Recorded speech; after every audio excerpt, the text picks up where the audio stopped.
ajaran Islam itu kalau kita sudah berumah tangga, kita menjaga untuk tidak ya keluar dari situ.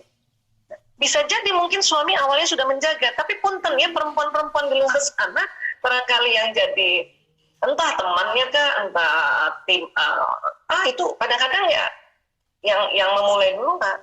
Makanya kita ingatkan, kita bahas. Waktu membahas ini, laki-laki senang dibahas secara intelektual dan secara emosi yang stabil. Maka sebelum kita bahas, kita naikkan level emosi tadi. Setelah kita tahu gitu, kita istighfar dulu, astagfirullahaladzim ya Allah, astagfirullah ya Allah, astagfirullahaladzim ya Allah. Atau bilang aja, ya lebih bagus lagi istirja.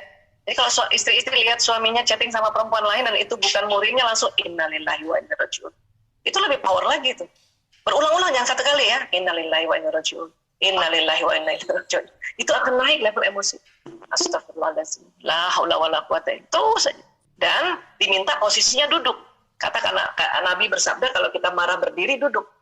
Waktu duduk itulah kita lakukan manajemen emosi tadi dengan melafazkan ya lafaz Allah, berzikir, bersalawat, apapun. Mangga silakan. Bahkan kata Nabi, kalau duduk pun masih marah, rebahan. Jadi jangan dibahas dulu, rebahan aja dulu. Kalau tadi goalnya mau santun terhadap suami, karena laki-laki kalau ditegurnya santun, itu dia jauh lebih tersentuh dibanding.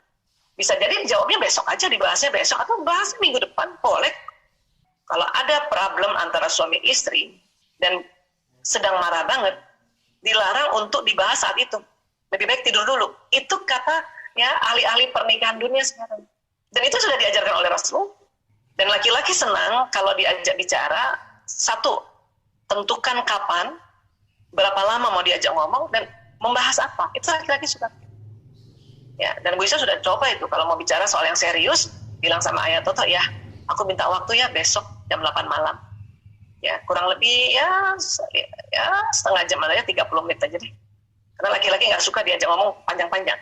30 menit aja ya. Nanti dia tanya mau bahas apa? Aku mau bahas perasaan aku aja. Oh, itu suami udah itu seharian kerja udah ketakutan itu. Ada apa ya? Biasanya kadang-kadang ibu bisa lupa tuh, udah besoknya jam 8 lupa. Nanti suami kan bilang, Ayah Toto bilang, katanya mau ngomong, oh iya.